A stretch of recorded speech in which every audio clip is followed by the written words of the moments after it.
High command ಅವರು ಏನ್ ತೀರ್ಮಾನ ಮಾಡ್ತಾರೆ ಅದು ಒಪ್ಕೊಳ್ತೀವಿ. ನಾವು ಹೇಳಿದ್ವಿ, ನನ್ನ ಮಗ ನಿತೀಶ್ ಪುರುಷೋತ್ತಮ್ಗೆ ಟಿಕೆಟ್ ಕೊಡಬೇಕು ಅಂತ ನಾನು ಕೋರ್ ಕಮಿಟಿನಲ್ಲಿ ಹೇಳಿದ್ದೀನಿ. ಮೊನ್ನೆ ಯಡಿಯೂರಪ್ಪ ಅಜ್ಜಿಗೂ ಹೇಳಿದ್ದೀನಿ, ಮೊನ್ನೆ ಮುಖ್ಯಮಂತ್ರಿಗಳಿಗೂ ಹೇಳಿದ್ದೀನಿ.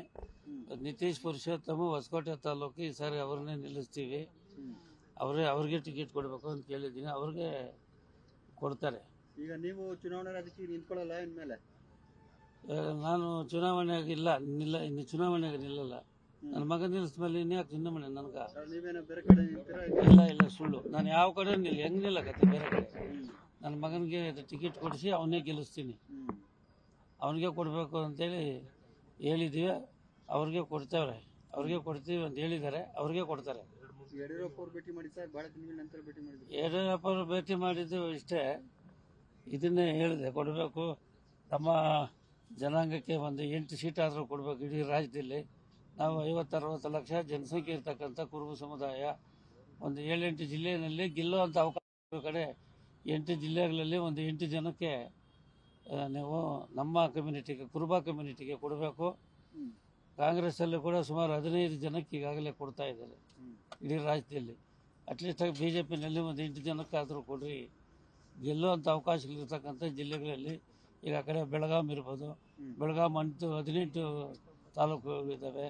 ಅಲ್ಲಿ 8 ಲಕ್ಷ ನಮ್ಮ ಸಮಾಜದ ಅಲ್ಲೊಂದು ಕೊಡಿ ಅಂತ ಕೇಳಿದ್ದೀವಿ. ಕೊಪ್ಪಳ ಕೇಳಿದ್ದೀವಿ, ಈಗ ಬೀದರ್ನಲ್ಲಿ ಜಿಲ್ಲೆನಲ್ಲಿ ಕೇಳಿದ್ದೀವಿ.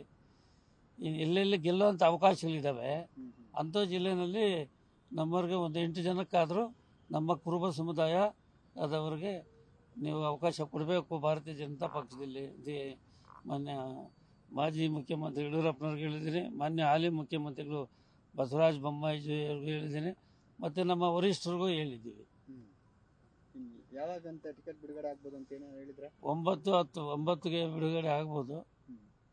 ಫಸ್ಟ್ ಲಿಸ್ಟು, ಸೆಕೆಂಡ್ ಲಿಸ್ಟು 10ನೇ ತಾರೀಕು 9-10ರಲ್ಲಿ ಎಲ್ಲ ಬಿಡುಗಡೆ ಆಗ್ತದೆ. ಏನ್ ಸರ್, ಈಗ ಹೊಸಕೋಟೆಯಲ್ಲಿ ಹೇಗಿದೆ? ನಿಮ್ಮ ಪುತ್ರ ಗೆಲ್ತಾರ? ಬಚ್ಚೇಗೌಡ ಕಾಂಗ್ರೆಸ್ ಗೆಲ್ತಾರೆ. ನಾವು ಮಾಡಿದ್ದೀವಿ. ನಾವು 3 ಸಾರಿ ಶಾಸಕರಾಗಿ ತಾಲೂಕಿನ ಸಾಕಷ್ಟು ಅಭಿವೃದ್ಧಿ ಮಾಡಿದ್ದೇನೆ. ಎಲ್ಲ ಜನರ ಬೇಡಿಕೆಗಳು ಈಡೇರಿಸಿದ್ದೇನೆ. ಎಲ್ಲ ರೀತಿಯ ಸಹಕಾರ ಪ್ರೋತ್ಸಾಹವನ್ನು ಬಡವರಿಗೆ ಕೊಟ್ಟಿದ್ದೇನೆ. ತಾಲೂಕು ಒಂದು ಸಮಗ್ರ ಅಭಿವೃದ್ಧಿ ಮಾಡಿದ್ದೇನೆ. ಅವರು 5 ವರ್ಷ ಕಾರ್ಪೊರೇಟರ್ ಆಗಿ ವಾರ್ಡ್ ನಂಬರ್ 82 ಗಡಾಚಾರ 5 ವರ್ಷ ಪ್ರಾಮಾಣಿಕವಾಗಿ ಕೆಲಸ ಮಾಡಿದ್ದಾರೆ. ಈಗ ಆಲ್ರೆಡಿ 1 ವರ್ಷದಿಂದ ಹೊಸಕೋಟೆಯಲ್ಲಿ ಪ್ರತಿ ಮನೆಗೂ ಹೋಗಿ ಓಟ್ ಕೇಳಿದ್ದಾರೆ, ಜನರು ಪರಿಚಯ ಮಾಡಿಕೊಂಡಿದ್ದಾರೆ. ಅವನು ಕೂಡ ವಿದ್ಯಾವಂತನಾಗಿದ್ದಾನೆ. ಅವನು MBA BCom ಮಾಡಿ MBA ಮಾಡಿದ್ದಾನೆ.